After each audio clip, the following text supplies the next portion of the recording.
Hi guys, आपने महाभारत जरूर देखी होगी या पढ़ी होगी। आज उनकी चर्चा करेंगे। उस पर जो वीर कर्ण हैं उनके बारे में बताएंगे।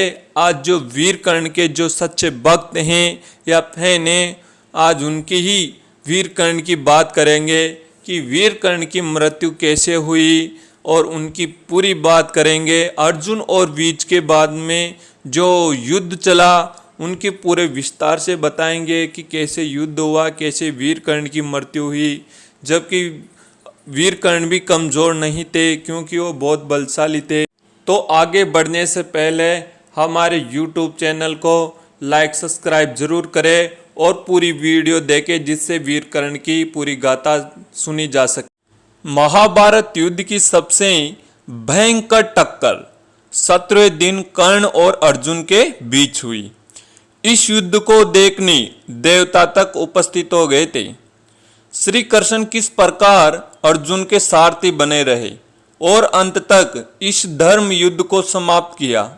महाभारत के युद्ध में कर्ण और अश्वत्थामा दो महाशक्तिशाली योद्धा थे।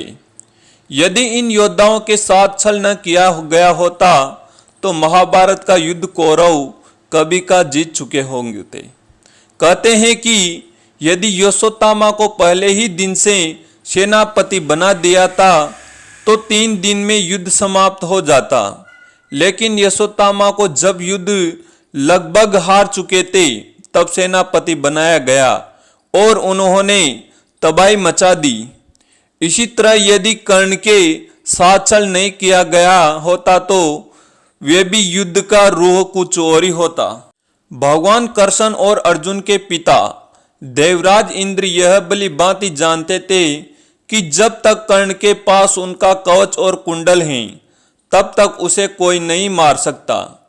तब श्री कृष्ण की युवी अनुसार देवराज इंद्र ने ब्राह्मण बन दानवीर कर्ण से दान में कवच और कुंडल मांग लिए।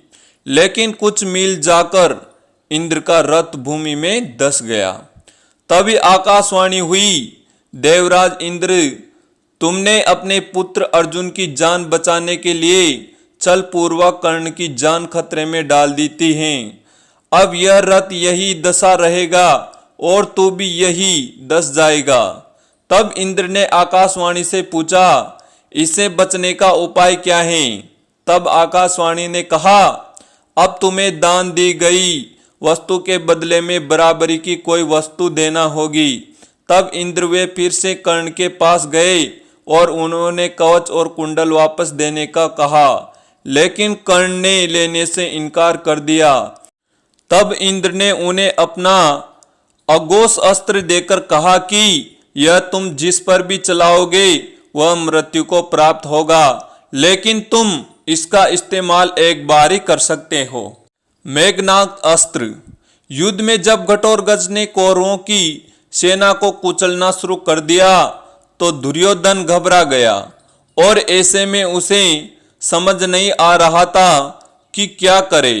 तब कृष्ण ने कर्ण से कहा कि आपस के पास तो अघोष अस्त्र हैं जिससे प्रयोग से कोई भी बच नहीं सकता, तो आप उसे क्यों नहीं चलाते? कर्ण कहने लगा, नहीं, ये अस्त्र तो मैंने अर्जुन के लिए बचा रखा है। तब श्री कृष्ण कहते हैं कि अर्जुन पर तो तुम तब चलाओगे जब ये कौरव सेना बचेगी, ये दुर्योधन बचेगा। जब ये सभी घटोत्कच के हाथों मारे जाएंगे तो फिर ये इस अस्त्र को चलाने को क्या फायदा? दुर्योधन को यह बात समझ में आती है और वह कर्ण से अघोष अस्त्र चलाने की जिद करता है। कर्ण दुर्योधन और समझता है कि तुम घबराओ नहीं, ये कर्ण की कोई चाल है। लेकिन दुर्योधन एक नहीं सुनता है और कर्ण मजबूरन वह अघोष अस्त्र घटोत्कच के ऊपर चला देता है। इस तरह भगवान श्री कृष्ण अर्जुन को बचा लेता है।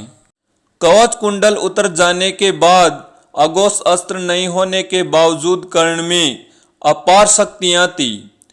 युद्ध के 17वें दिन शल्य को कर्ण का सारथी बनाया गया। इस दिन कर्ण भीम और युधिष्ठिर को हराकर कुंती को दिए वचन को स्मरण कर उसके प्राण नहीं लेता है। बाद में वह अर्जुन से युद्ध करने लगता है और अर्जुन के हाथों मारा जाता है।